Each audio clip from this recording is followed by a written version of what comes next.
Hi everyone, it's me, PewDiePie! Yeah, bro fizz! Ah!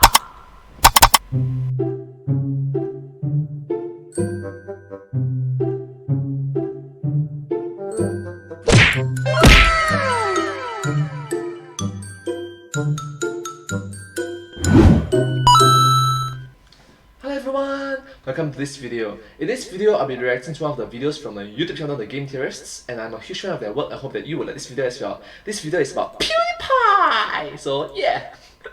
Yeah, speaking of which, I just checked it out. PewDiePie have like more than 100 million subscribers on his YouTube channel, so wow, that's impressive. Anyways, let's watch this. This video is from 2018, so it's around 3 years ago. Gather around, all you bros and non-bros, as I tell you the story of how PewDiePie got dethroned from the #1 most subscribed spot on YouTube.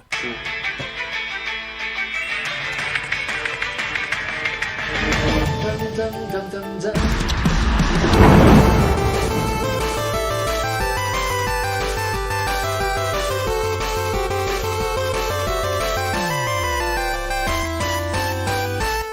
Internet, welcome to Game Theory.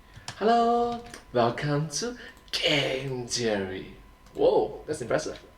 The show that, I've heard through the grapevine, gets passed around by YouTube employees whenever I do a meta theory about how the platform works. So, hey guys, good to see you again. Sorry you missed out on the ending of the FNAF franchise, but that's okay. Hey, by the way, thanks for watching your own platform and your creators. Glad you survived the GDPR. Sorry about that whole European Article 13 stuff. Let us know what we can do to help. But now, guys, I need to talk to, everyone. You know who else apparently sees these episodes? Other YouTubers, when I do episodes that talk about them at least. Hey, I don't blame them for skipping all the other episodes about FNAF and Luigi's Ding Dong. Doesn't speak to their interests. Anyway, in the spotlight today is PewDiePie. Again, for what honestly may be the very last time.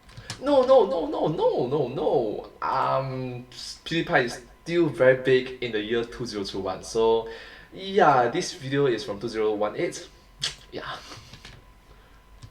I can hear a Swedish accented sigh of relief coming from across the ocean. But seriously, I am a huge believer in PewDiePie, even if I sometimes don't agree with how he delivers his jokes. I just want to put my pro PewDiePie support out there since it's easy to confuse an analysis of what he does with a critique of what he does. Okay, well, that video was a critique. Anyway, I've said it for years offline, Felix is one of the smartest creators on this platform in a way that the media doesn't really give him credit for, evolving himself and his brand no less than 3 times over the course of his career, away from gaming. Before gaming on YouTube started to take a hit, he transitioned into comedian, commentator, reactor, voice of the platform, and eventually the destroyer of memes that he is today. And deviating from what your audience loves to watch you do is a huge challenge on YouTube, so to do it 3 times or more is really impressive. It's not an accident that he just passed his 5-year anniversary as the largest channel on the platform, but it's also not an accident that this will be the final few weeks he's able to celebrate owning that title. You see, all good things That's unfortunate, because it is true that T-Series is definitely going to, it happened, that's why I know, so. Let's come to an end, and PewDiePie is about to hand over his YouTube most subscribed crown to a new channel hailing from India, T-Series. A channel that right now is gaining over 100,000 subscribers a day. Over 3 to 4 million subscribers per month. 5 million on YouTube in 6 months, never done before. Sorry, Jake, looks like you got punched in the face one too many times. Check your math. 23 million in 6 months, and you got yourself T-Series. That ain't never been done before. Anyway, it looks like T-Series should be passing PewDiePie in less than 2 months from when I'm writing this, and probably only a couple weeks after this video comes out, especially given that the more videos that draw attention to this massive transition, the faster it's gonna happen. But if that level of growth to you, 23 million subscribers in 6 months, seems weird, well, that's because it is. T-Series has some unusual things going for it. This transition is more than just a YouTube channel going from #2 most subscribed to #1. This is a statement on the global shift shift in power, an upheaval of the old guard, and a byproduct of a massive battle going on for the future of the internet. And if you think I'm exaggerating, I am not in the slightest. So in this episode, I'm gonna show you how this channel is literally the perfect storm of a YouTube channel, and also indicative of this battle that's going on for the future of online culture. And when I'm done, the fact that T-Series is taking over YouTube won't just be surprising, it'll seem almost inevitable. Here's what I mean. To start off with, the first factor is kinda obvious: lower competition. This is the argument I used way back in the day about how PewDiePie took over YouTube, and in the media coverage for T-Series, I've seen a lot of coverage that cites that theory. And sure, this is certainly a part of it. T-Series is a big fish in a small creator pond in a massive audience ocean that is India, where YouTube has 225 million monthly users. T-Series is one of only a small handful of channels that are professionally produced, and no one is going to be able to touch them when it comes to content quality and sheer number of uploads they're doing. Between 4 and 6 fully produced, beautifully done videos a day. A day! Think about it. 4 to 6 beautifully high quality videos in a day. Like, that's unbelievable. Gosh. It means that when you start a new YouTube account in India, what you're seeing first and foremost on the homepage is, you guessed it, T-Series. Recommended videos, recommended channels to subscribe to. For each and every new Indian YouTube account that's made, their T-Series is front and center. But this is just the tip of the iceberg. Next, T-Series is primarily a music channel, which at first might not seem like that big of a deal until you look at the top 100 channels on YouTube. Notice something? As of the day I'm writing this script, 38 of the top 100 YouTube channels are music. It seems insane when you think about all the other types of content that exist out there, but it also makes a ton of sense. Music is broadly appealing, it's global, it's international. You can listen to it no matter what age, race, or gender you are, and it's infinitely replayable. There's a reason why YouTube spent most of 2017 in an excruciating standoff with all the major US music labels in order to keep music on YouTube. We should probably be thanking them for it, by the way. The music industry is run a lot like a mafia. Anyway, the point is that YouTube stands to make massive amounts of money from music channels. Oh yeah, and it's also been known to do a little creative math, shall we say, when it comes to subscribership of those channels, to appease the egos and businesses around music's biggest stars. For instance, when Meghan Trainor established an official YouTube channel, YouTube funneled all the subscriptions from unofficial Meghan Trainor channels into the official channel, essentially auto-subscribing them to an official Meghan Trainor channel to make it look like she had a substantially larger presence on the platform. Except, of course, they did it all in one day, meaning that Meghan Trainor magically gained almost 9 million subscribers overnight. Oops. Now, do I think that's what's going on with T-Series? Not necessarily. With less competition and a lot of super valuable music content at their disposal, T-Series does have a lot of negotiating power to use to get what it wants out of YouTube. But even if YouTube isn't juicing the numbers on their behalf, their videos are the pinnacle of what advertisers want, making it ideal for getting a ton of organic promotion in YouTube's recommended algorithms. With how much money there is to be made in music and how much leverage music content companies like Vivo have, there is a serious incentive to promote T-Series wherever and whenever YouTube can, because doing so is just a win-win for both parties. So, T-Series has less competition and is in a content category that YouTube really cares about right now, but that only helps them indirectly, except that they also get direct access to YouTube on top of that. Other people have pointed out that T-Series is a production company, which is 100% true, but almost no one has pointed out that they're also an MCN, or multi-channel network, containing at least 10 channels, all of which are over 3 million subscribers. Wow. Being an MCN gives you a direct line to YouTube that most regular creators don't have the privilege of, since, you know, there's just way too many creators out there to make that sort of thing work. And since their MCN contains a whole bunch of huge channels, not just one, all those channels can be used to promote each other. If you want to know why that's so important, you can watch my episode on YouTube Watch Loops from last year and how they made Jake and Logan Paul popular. It's worth another look to understand how related channels can launch each other into massive success. I'll leave a link to it right yeah. Gotta love those cards. So that's already a lot, and that alone would be enough to ensure that T-Series is having a lot of success on YouTube, but not the levels of success that it's having on YouTube. So what if I told you that there's a lot more riding on T-Series being the #1 channel on YouTube than just bragging rights, and the rabid scrutiny of places like Vanity Fair, the BBC, and the Wall Street Journal? That's right. This is a much more significant moment than people realize, for YouTube, for all of social media, and for international politics. Here's why. To understand understand why T-Series is going to be the #1 channel on the platform, we have to know a little bit more about the state of YouTube, and frankly, the state of the internet as a whole. There is a massive war going on the other side of the world from where you, the majority of game theory viewers in the US, are. The war for the internet in India. That's right, this is a real thing and it's having massive implications for the future of media, and Google, the advertising behemoth who owns YouTube, is looking to win, but one big thing is standing in their way, and his name is Felix PewDiePie Shellberg. Wow. That's quite far-fetched, isn't it? Get it? Because the Pokemon is far-fetched. Think it sounds far-fetched? Think again. Internet penetration in the US... Stop giggling. Internet penetration in the US, which is basically a measure of how many people are online, has slowed in the last couple years. It's still going up, but at this point we're pushing 90% of the people in the US who are on the internet. So it's like literally everyone except for my grandmother. That's actually not true. She actively watches the live streams, she stalks my tweets, and she sends me way too many animated emojis. Grandma's so proud of you, honey, but you forgot to factor in gravity during that Fortnite Meteor episode. Whoa, what? Oh my gosh, that's impressive. That's very remarkable. You too, Grandma! Anyway, practically everyone in America is online these days. India, though, isn't like that. At least, not yet. But they're coming online fast, with massive growth rates since 2011. It's the world's second biggest market and still has huge untapped potential for bringing people online. Enter the big players of Facebook, Google, and Microsoft. As of April of this year, people in India use WhatsApp, a Facebook property, more than any other app, followed by Facebook Messenger, another Facebook property, which means Google, and by extension YouTube, have some catching up to do if they want to be competing for the hearts, minds, mobile data, and most importantly, online advertising space of the Indian nation. Right now, there are over 850 million people not online in India who are viewed as up for grabs by these companies. Why? Well, it's important to remember what we think of as social media sites are all just really advertising sites when it comes down to it. Facebook, it's an advertising website where they show you pictures of your sister's new dog in between ads. Google is an advertising website where you get to search for stuff so that they can advertise to you better. YouTube is an advertising website where they show you cool videos that fuse pop culture and learning, hosted by a cringy yet endearing host who loves puns too much. Videos that you probably just want to subscribe to by ringing the bell. The reason... Subscribe to my channel. Sorry. Sorry. What am I saying? Subscribe to our channel and ring the notification bell. Thank you.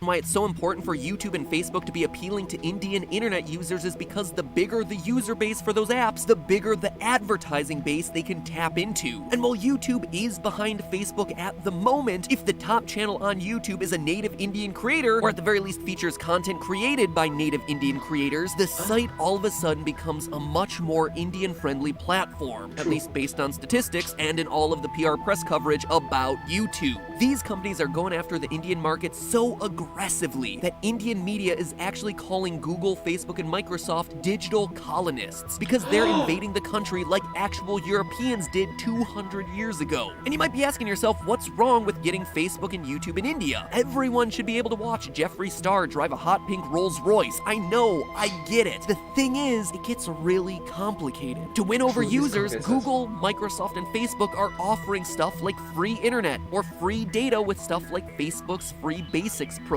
to help rural India come online years and sometimes even decades before the country's own infrastructure would be able to support it. This allows a lot of great things to happen, allowing kids to get a better education, allowing people to bring businesses online, and allowing individuals to connect with each other in ways that they couldn't before. And all of those are incredible. However, it's also a power move for these companies who know that if the population starts using their products, they'll be hooked on them for years, allowing companies like Facebook to recoup their investment and, more importantly, keep their competitors like Google from getting there first. The other thing that most people don't realize is that big businesses influence everything, including politics. And that's where people are starting to get really nervous. After getting our ears talked off about Russian bots tampering in the US elections, you'd think that the US was the one with big social media problems when it came to politics, but we are nothing compared to India. In India, fake news is everywhere, and recent elections have been completely completely overrun with false campaigning. Worse yet, what people really don't realize is that companies like Facebook work directly with candidates or elected officials in order to help them build their social media presence. So the line between educating a public figure about social media and helping a political campaign can start to get really blurry really fast. It can get really sketchy and dicey sometimes.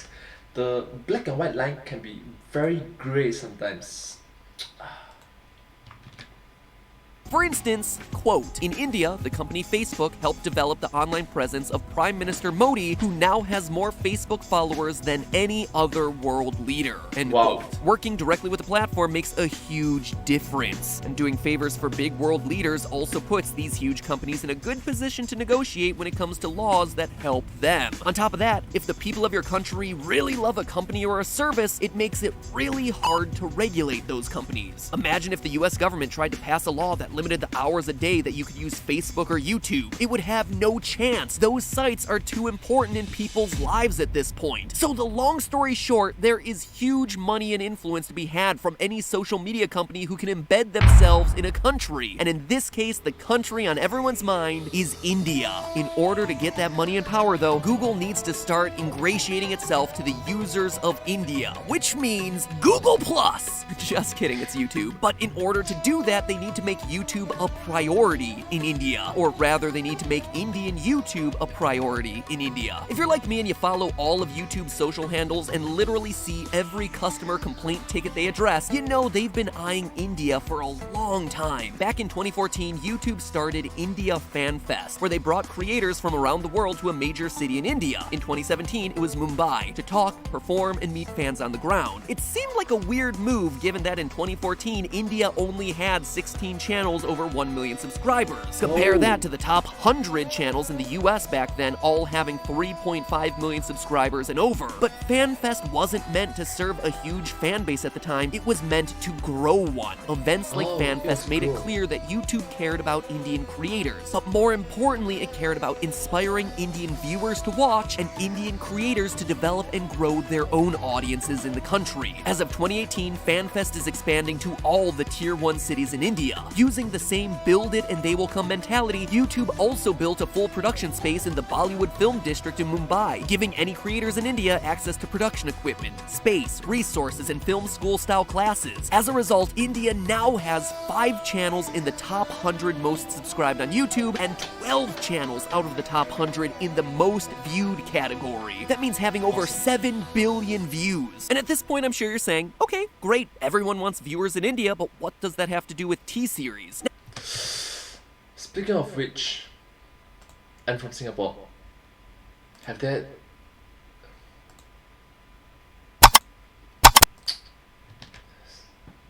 Now, this is all important because in the race for internet users in India, T-Series represents exactly what YouTube wants in this system. It's a channel that does music, behaves professionally because it's a production company, produces a ton of content that's brand friendly, and is honestly a fantastic symbol of this entire battle for the internet. It sends a clear message to viewers in India about YouTube. YouTube is a home for you. It's a place where Indian content creators not only succeed, but also dominate. You should be watching YouTube because it's not just cool videos, it's cool Indian videos that you yourself can make and consume. So after all of that, you can see how the rapid rise of T-Series isn't a matter of luck, and it is certainly no coincidence. It's a major production company that actually owns a ton of enormous channels, all working in a low competition country to produce music, the most sought after of all content on the platform. The country they're working in is also the biggest hotbed for technology growth in the entire world, with every social technology platform begging to pour money and resources into supporting them, promoting them, and exposing them to new fans and new users. Those same platforms are looking to undercut all the other ones and win over the hearts of the second biggest country in the world so they can rake in billions of dollars and potentially influence the politics and industry of India for decades to come. So yeah, Felix, this might not be a train that you can stop, but in all seriousness, if you think I credited your success to some outside factors, they would have literally been nothing compared to the advantages that T-Series currently has here. And while they're the first major production company company to top the charts of YouTube, I am pretty sure that they won't be the last. I honestly think that this transition is the end of individual channels winning out on YouTube when it comes to subscribership, and the start of this new era of production and media companies topping these charts, which honestly is really sad. PewDiePie, not only the longest to hold the title, Our last hope. but the last. Unless all you theorists rally together and get game theory up there, subscribe buttons down below, you know where to click it. If you're in India, spread the good word. Now if you'll excuse me, I'm off to learn Hindi.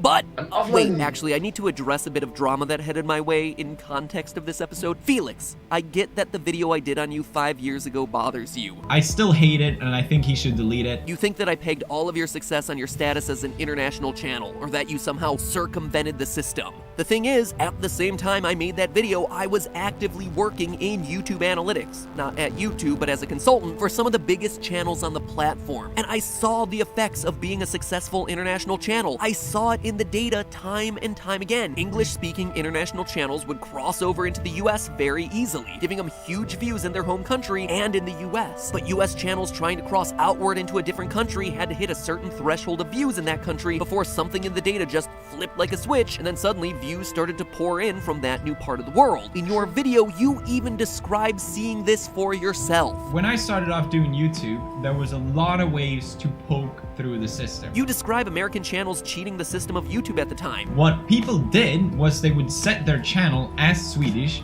even though they were American. They did that by setting their channel's official country codes other than the US, where there was less competition to get onto the home pages. But here's the thing, if I live. It's like I live in Wakanda. What? No. Wakanda is a fictional place, you know. Heck, you might say, I live in a space station, ISS, International Space Station. What? Seriously? indeed this technique worked, which you seem to acknowledge, It annoys me because I was so frustrated by this back in 2013. then wouldn't you, by moving between countries while still uploading, whether you intended it or not, wouldn't it also work for you? You being an English-speaking channel whose channel country was set to Sweden and was uploading from multiple different European countries. Whether it was intentional or not, you somehow benefited from the same system. You literally confirm my theory in your video critiquing my theory. But here's what I will say, because again, I like you and I respect you. I don't want to be a negative force in the YouTube community, and I don't want to belittle what you yourself have done. So here's what I'll say. I've worked with a lot of channels over the last few years, literally hundreds of channels since I first did that video about you. So if you do want to clear the books and potentially refute that theory that I did back in 2013, heck, let's do it. Hit me up on Twitter and let us figure out a way where you can share your channel's viewership data with me so I can see your analytics. If I wasn't right in my initial assessment, I would be more than happy to say it here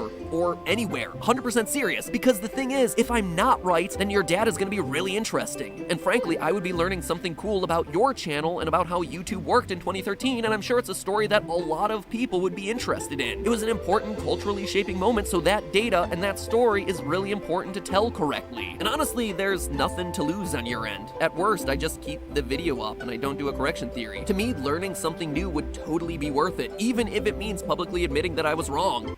Yes, every mistake is forgivable as long as one admits them. Something like that. I'm so sorry. This is a quote from Bruce Lee, I remember. It's okay. Mistakes are always forgivable if one has the courage to admit them. Quote from Bruce Lee, and I honestly like that quote. Yes. I know I get a lot of flack on this channel for being this know-it-all douchebag. That's part of the character of the channel, I think. And I'm pretty sure that I have it right, but I'm not an unreasonable guy. If I'm wrong, I am wrong, and I am totally cool with that. Heck, if I'm wrong, I'm really curious about it. And honestly, I don't want you to feel bad about what I said, or that I'm taking away your accomplishments or anything, because you've done really good work on this platform. Anyway, the ball's in your court, okay? Okay, Brofist. You don't do Brofist anymore, but okay. Hey, by the way, thanks for including us in that meme review that one time. That was really funny. See, I watch your content. But hey, that's just a challenge. A YouTube challenge. Hopefully we can work something out, Felix. Oh my god, I really like it.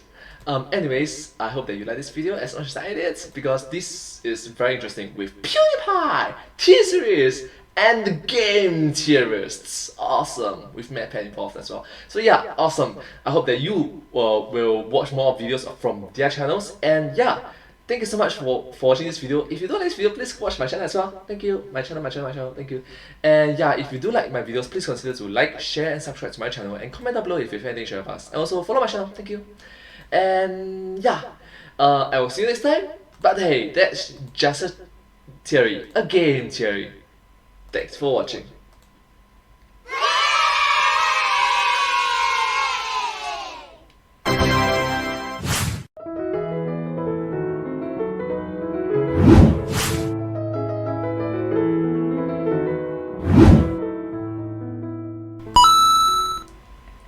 PewDiePie!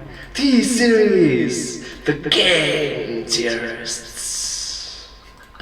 That's awesome. Pat, you're awesome. But hey, that's just a challenge. A YouTube challenge. Thanks for watching.